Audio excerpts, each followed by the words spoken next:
এখন আমি আলোচনা করতে চলেছি যারা ক্লাস 12 এ পড়াশোনা করছো তাদের জন্য। তো অলরেডি আমি ইউলিসিস কবিতাটি দুটো পার্ট পড়িয়ে দিয়েছি। আজকে 3rd নম্বর পার্ট, অর্থাৎ এটাই লাস্ট পার্ট, এই কবিতাটি পড়াতে চলেছি। ঠিক আছে? তো দেখো কি বলছে। This is my son, mine own Telemachus. অর্থাৎ এ হচ্ছে আমার ছেলে, আমার নিজের সন্তান। তার নাম হচ্ছে কি না, টেলিম্যাকাস।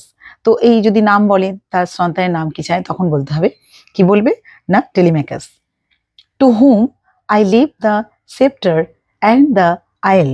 অর্থাৎ যার হাতে, টু হুম যার হাতে আমি কি দেব, সেপ্টার মানে রাজদণ্ড, এবং আইল দ্বীপ। অর্থাৎ আমি তার, যার হাতে আমি কি করব, আমার রাজদণ্ড আর দ্বীপ ছেড়ে দিচ্ছি। অর্থাৎ এখানে কি বলতে চাইছে, ইউলিসিস বলছেন যে তার রাজ্য আর শাসনের দায়িত্ব তার ছেলেকে দিয়ে যাচ্ছেন। ঠিক আছে? তার কি বললাম, রাজ্য আর শাসনের দায়িত্ব তার সন্তানকে দিয়ে যাবেন। ওয়েল লাভড অফ মি মানে আমার আমার কাছে খুব সে প্রিয়। আর এই যে সেপ্টার মানে কি, রাজদণ্ড। ঠিক আছে? আইল মানে দ্বীপ, যেটাকে বললাম already. Well loved of me মানে সে খুব আমার কাছে খুব প্রিয়। সে কে খুব প্রিয়, অর্থাৎ রাজার কাছে তার সন্তান খুব প্রিয়। এখানে ডিসক্রেনিং টু ফুলফিল। ডিসক্রেনিং মানে কি, বুদ্ধিমান, বিচক্ষণ, যেটাকে বোঝানো হচ্ছে। টু ফুলফিল সম্পূর্ণ করতে পারবে। তাহলে সে আমার খুব প্রিয় এবং সে বুদ্ধিমান, বিচক্ষণতা দিয়ে নিজের কাজটাকে ঠিক শেষ করতে পারবে, মানে সম্পূর্ণ করতে পারবে। দিস লেবার, এই যে কঠিন কাজটা, দিস লেবার বলতে এখানে কঠিন ওই কাজটাকে বোঝানো হচ্ছে। This labour by slow prudence to make mild. মানে এই যে কঠিন কাজটা ধীরে ধীরে তার বিচক্ষণতার বুদ্ধি দিয়ে সে সেটাকে সহজ করে নরম করে তুলবে। এখানে বাই স্লো প্রুডেন্স মানে ধীরে ধীরে তার বুদ্ধি এবং বিচক্ষণতা দিয়ে, টু মেক মাইল্ড অর্থাৎ কাজটাকে সহজ করে তুলবে। আর রাগেড পিপল অর্থাৎ খারাপ যে লোক, খারাপ মানুষেরা, অ্যান্ড থ্রুথ, এটা থ্রু হবে, ঠিক আছে, মনে রাখবে এটা, মানে এটা শর্ট ফর্ম, কিন্তু বাট থ্রু, THROUGH, এটাকে বলা হচ্ছে থ্রু। তাহলে সফট ডিগ্রিস মানে কি, অর্থাৎ সে কি করবে না, খারাপ বা কঠিন যে স্বভাবের যে মানুষ, খারাপ বা কঠিন স্বভাবের মানুষ ধীরে ধীরে ভালো করবেন, তাদেরকে ধীরে ধীরে কি করবেন না, ধাপে ধাপে তাদেরকে ভালো করে তুলবেন। Subdue them to the useful and the good. অর্থাৎ এখানে সাবডিউ মানে শান্ত করা, বসে মানে বশ করা, দেম মানে হচ্ছে কি তাদেরকে, ইউজফুল মানে উপকারী, গুড মানে ভালো। তাহলে পুরো বাংলা মানেটা সাজালে কি হবে না, তাদের ভালো মানুষ ও কাজে লাগার মতন বানিয়ে তুলবে। তাহলে এখানে তার ছেলে, তার সন্তান, ইউলিসিসের সন্তান মানুষদের চরিত্র উন্নত করবে যাতে তারা ভালো কাজ করে। মোস্ট ব্লেমলেস ইজ হি, সে খুবই নির্দোষ এবং সেন্টার্ড ইন দ্য স্পেয়ার, অর্থাৎ সে নিজের দায়িত্বে নিজে থাকে আর কি, নিজের দায়িত্বে বা নিজের কাজেতেই ব্যস্ত থাকে। অর্থাৎ এখানে স্পেয়ার মানে কি, কাজ বা কাজের যে ক্ষেত্রকে বোঝানো হচ্ছে, আর সেন্টার মানে কি, কেন্দ্র। তো কি বলছে, বাংলা মানেটা আরো ভালো করে বললে কি হবে, ছেলে খুব অনেস্ট, সৎ এবং নিজের কাজ নিয়েই সে ব্যস্ত থাকে, নিজের কাজ নিয়েই ছেলে থাকে। অফ কমন ডিউটিস মানে সাধারণ যে দায়িত্বগুলো, ডিসেন্ট নট টু ফেল, অর্থাৎ সে কখনো ব্যর্থ হয় না, সাধারণ দায়িত্বগুলোতে সে কখনো ব্যর্থ হয় না। ডিসেন্ট মানে কি, এখানে ডিসেন্ট মানে সম্মানজনক বা ভালো, অ্যান্ড নট টু ফেল মানে ব্যর্থ হয় না। সে ভালো কোনো কাজ, সম্মানজনক কোনো কাজের ক্ষেত্রে সে কখনো ব্যর্থ হয় না, তার দায়িত্বে কখনো সে ব্যর্থ হয় না। ইন অফিসেস মানে কাজকে বোঝানো হচ্ছে, অ্যান্ড অফ টেন্ডারনেস মানে কোমলতা, অ্যান্ড পে মানে হচ্ছে দেয়া। ঠিক আছে? তাহলে কি হলো, পুরো বাংলাটা কি বলবে না, স্নেহের কাজগুলোতে সে মন দিয়ে কাজ করে, অর্থাৎ in office of tenderness and pay, অর্থাৎ সে ভালোবাসা ও তার মায়া মমতা দিয়ে কাজ করতে একটু মানে পিছিয়ে যায় না, অর্থাৎ সে মন দিয়ে কাজ করে। ঠিক, meet adoration to my household gods, অর্থাৎ সে ঘরের মানে গৃহদেবতার যথাযথ সে পূজা সে করবে, অর্থাৎ অ্যাডোরেশন মানে ভক্তি বা পূজা করা সে করবে। To my household gods অর্থাৎ গৃহ দেবতাকে সে যথাযথভাবে উপযুক্ত, মিট মানে যথাযথ উপযুক্তভাবে সে পুজো করবে। হোয়েন আই অ্যাম গন অর্থাৎ যখন আমি থাকবো না, he works his work I mine, সে তার কাজ করবে, আমি আমার কাজ করব। আই মাইন মানে আমি আমার কাজ করব, হি ওয়ার্কস হিজ ওয়ার্ক সে তার কাজ করবে। ঠিক আছে? তাহলে এই পুরো যে কথাগুলো আলোচনা করলাম তার মধ্যে দিয়ে তার সন্তানের প্রতি গভীর ভালোবাসা, তার সন্তানের প্রতি তার বিশ্বাস, তার সন্তান তার কাজ, সে যে তার কাজ সন্তানের উপর তার দায়িত্ব দিয়ে যাচ্ছে, সে যথাযথ সেটাকে পালন করবে, খারাপ মানুষকে ভালো মানুষ করার চেষ্টা করবে, ঠিক আছে, সে ভক্তি দিয়ে তার গৃহ দেবতাকে পূজা করবে এবং সে যখন চলে যাবে তখন মানে সে তার কাজ করবে, আমি আমার কাজ করব। তো এইভাবেই পুরোটা তিনি বলতে চেয়েছেন। Next, there lies the port, the vessel puffs her sail. তো দেয়ার লাইস দ্য পোর্ট অর্থাৎ ওখানে বন্দর রয়েছে, পোর্ট মানে বন্দর, দ্য ভেসেলস মানে জাহাজ, পাফস হার সেল, পাফস হার সেল মানে কি পালে হাওয়া লাগানো বা রহনা দেওয়ার জন্য তৈরি। তাহলে ওইখানে বন্দর রয়েছে এবং জাহাজ মানে রহনা হওয়ার জন্য প্রস্তুত। There gloom the dark broad seas, there gloom the dark অর্থাৎ ওখানে অন্ধকার এবং ব্রড সিজ মানে বিশাল সমুদ্র। তাহলে এখানে গ্লুম বলতে অন্ধকারকে বোঝানো হচ্ছে, অ্যান্ড ব্রড সিজ বড় যে সমুদ্রকে বোঝানো হচ্ছে।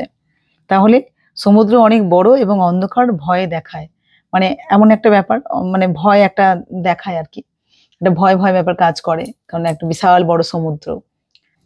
মাই মেরিনার্স মানে আমার নাবিক বা আমার সাথীরা, souls that have toiled and wrought and thought with me।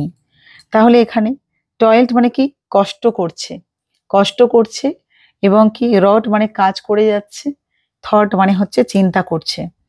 মানে আমার যে নাবিকেরা, আমার যে সাথীরা, যারা যারা আমার সাথে কি আমার সঙ্গে কষ্ট করছে, আমার সঙ্গে কি না দ্যাট হ্যাভ টয়েলড অর্থাৎ আমার সঙ্গে যারা কষ্ট করছে, এবং অ্যান্ড রড অর্থাৎ আমার সঙ্গে যারা কাজ করছে এবং আমার সঙ্গে চিন্তাও করছে, মানে আমার চিন্তায় কাজেতে আমার কষ্টেতে তারা আমার পাশে রয়েছে।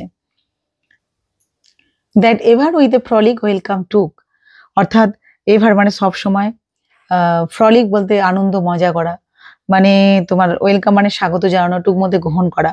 তাহলে পুরো বাংলাটা কি দাঁড়াচ্ছে, যারা সব সময় আনন্দ করে স্বাগত জানিয়েছে।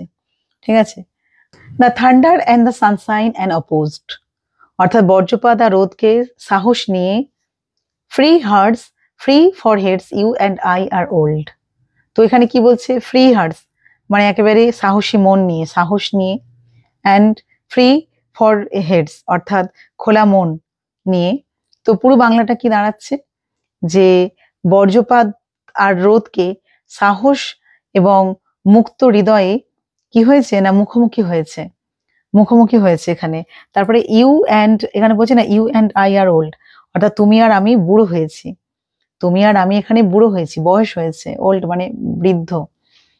Old age had yet his honour and his কি না টয়েল, অর্থাৎ এখানে কি বলছে যে বুড়ো হলেও কিন্তু এই যে বলছে দেখো বুড়ো হয়েছে, বাট কিন্তু ওল্ড এজ মানে যেটাকে বলা হয় বার্ধক্য, বার্ধক্য হয়েছে। আর অনার মানে কি সম্মান, অ্যান্ড টয়েল মানে কাজ বা চেষ্টা করা।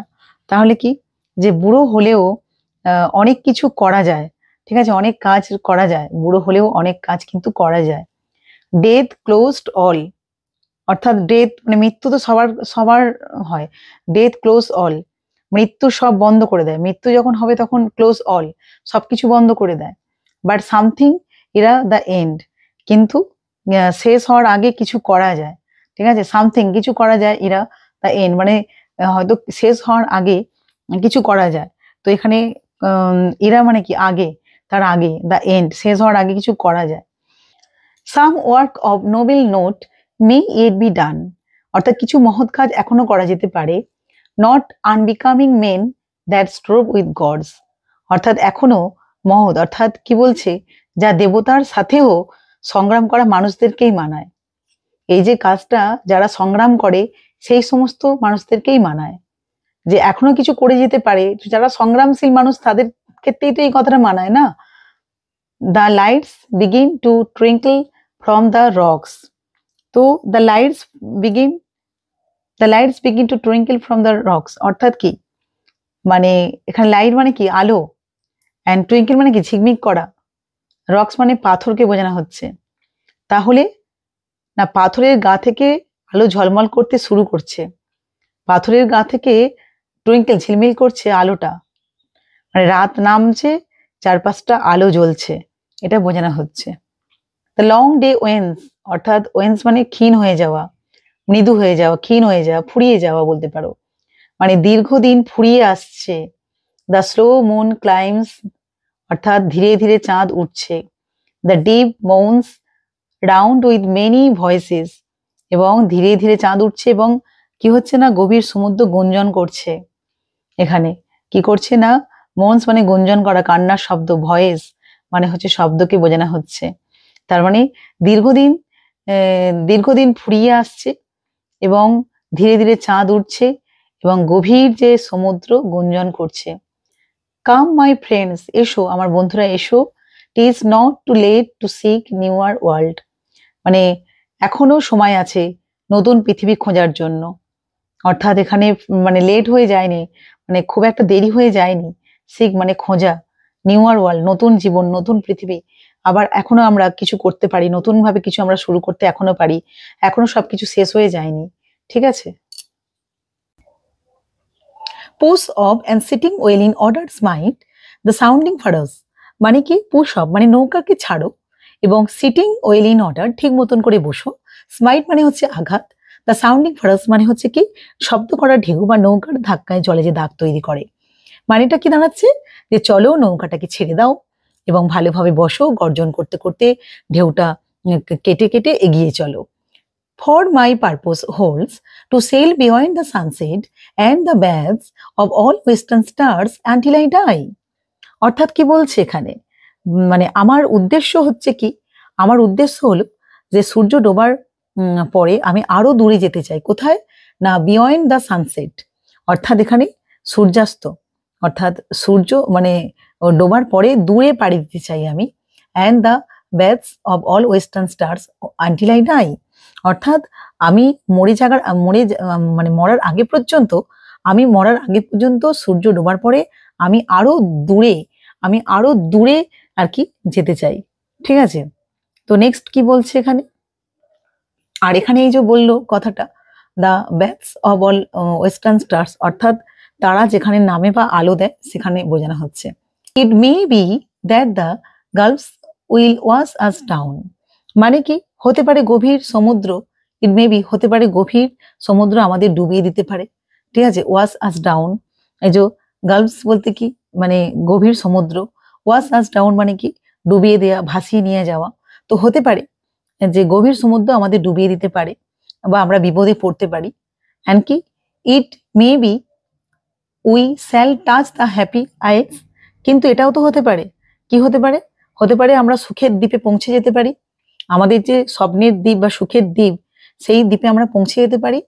And see the great Achilles whom we know, যাদের আমরা চিনি, যারা আমাদের পরিচিত সেই মহান ব্যক্তি, অর্থাৎ অ্যাক্লেসের সাথে মানে আমাদের দেখা হয়ে যেতে পারে, আর দেখা হয়তো হবে।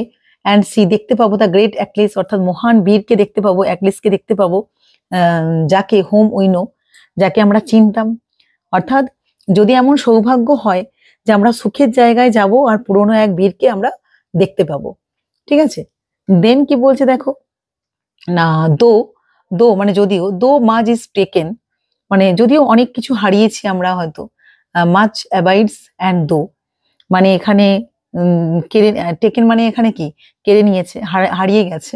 অ্যান্ড অ্যাবাইডস মানে হচ্ছে টিকে গেছে, থেকে গেছে। অ্যান্ড দো মানে বলছে যদিও অনেক কিছু হারিয়েছি এবং আমরা অনেক কিছু এখনো আছে, দো মানে যদিও, we are now that strength which in old age moved earth and heaven. তো ওল্ড এজ বলতে কি অ্যাকচুয়ালি পুরোনো সময়কে বোঝানো হচ্ছে, স্ট্রেংথ মানে কি শক্তিকে বোঝানো হচ্ছে, and moved earth and haven মানে দারুণ প্রভাব ফেলতো, মুভড আর্থ অ্যান্ড হেভেন মানে এখানে অ্যাকচুয়ালি পুরো বাংলাটা কি দাঁড়াচ্ছে যে এখন আর আমরা আমাদের মধ্যে সেই শক্তি নেই, সেই শক্তিশালী আমরা নই যারা একসময় পৃথিবী ও আকাশকে নাড়িয়ে দিত। অর্থাৎ মুভড মানে নাড়িয়ে দিত, কি নাড়িয়ে দিত, আর্থ মানে পৃথিবীকে, অ্যান্ড হেভেন অর্থাৎ মানে স্বর্গ, মানে মর্ত স্বর্গ বলে না, নাড়িয়ে দিত। একসময় এত ক্ষমতা ছিল যে পৃথিবী এবং আকাশকে যে নাড়িয়ে দিত, এখন সেই ক্ষমতা আমাদের মধ্যে আর নেই। দ্যাট হুইচ উই আর, যেটা মানে কি আমরা, দ্যাট হুইচ উই আর অর্থাৎ আমরা যেমন আছি তেমনই আছি, যেমন আছি তেমনই আছি। One equal temper of heroic hearts মানে কি one equal temper of heroic hearts, অর্থাৎ আমাদের মন হচ্ছে বীরের মতন এবং শক্তিশালী। হিরোইক হার্টস আমাদের মনটা কিন্তু এখনো শক্তিশালী রয়েছে, মানে আগে যেমন ছিলাম এখনো তেমনই আছি। Made weak by times and fate, এবং কি বলছে না made weak by times and কি ফেট, উইক মানে দুর্বল, টাইম অ্যান্ড ফেট মানে সময় আর ভাগ্যকে বোঝানো হচ্ছে, but strong in will to strive to seek to find and not to yield. মানে এখানে মানেগুলো কি দাঁড়ালে, স্ট্রাইভ বলতে কঠোর চেষ্টা করা, অ্যান্ড সিক মানে খোঁজা, ফাইন্ড মানেও খুঁজে পাওয়া, ইয়েল্ড মানে হার মানা। তাহলে পুরো বাংলা মানেটা কি দাঁড়ায়, এই সময় এবং ভাগ্যের কারণে আমরা দুর্বল হয়ে পড়েছি, কিন্তু আমাদের ইচ্ছা শক্তি কিন্তু এখনো দৃঢ় রয়েছে। ঠিক আছে, স্ট্রং ইন উইল, আমাদের ইচ্ছা শক্তি কিন্তু এখনো দৃঢ় রয়েছে। এবং কি না, চেষ্টা করতে হবে, খুঁজতে হবে, আমাদের চেষ্টা করতে হবে। ঠিক আছে, এই যে কঠোর চেষ্টা করতে হবে, টু স্ট্রাইভ টু সিক, খুঁজতে হবে, কি খুঁজতে হবে, এবং খুঁজে, টু ফাইন্ড খুঁজতে হবে, খুঁজে পেতে হবে, অ্যান্ড নট টু ইয়েল, এবং আমাদের কখনো হার মানলে হবে না, মানে আমরা কখনো হার মানবো না, মানে আমাদের চেষ্টা, আমরা চেষ্টা চালিয়ে যাব, কিন্তু কখনো আমরা হাল ছাড়বো না, আমরা কখনো হার মানবো না। ঠিক আছে, বৃদ্ধ হয়েছি বলে কি আমাদের মনের শক্তি কমে গেছে, তা তো নয়, এটাই বলছে। হ্যাঁ, হয়তো আমাদের সেই মানে আগের সেই ওই ধরনের হয়তো শক্তি নেই, কিন্তু আমরা কিন্তু যেমনই ছিলাম তেমনই আছি, কারণ মনের শক্তি আমাদের তো তেমনই রয়েছে। আমরা এখনো চেষ্টা করতে চাই, খুঁজতে চাই, খুঁজে পেতে চাই, আমরা হার মানবো না, এইভাবেই কবি বলতে চাইছে। তো ভালো লাগলে অবশ্যই তোমরা লাইক, কমেন্ট, শেয়ার করো। সকলে খুব ভালো থেকো, টাটা, বাই।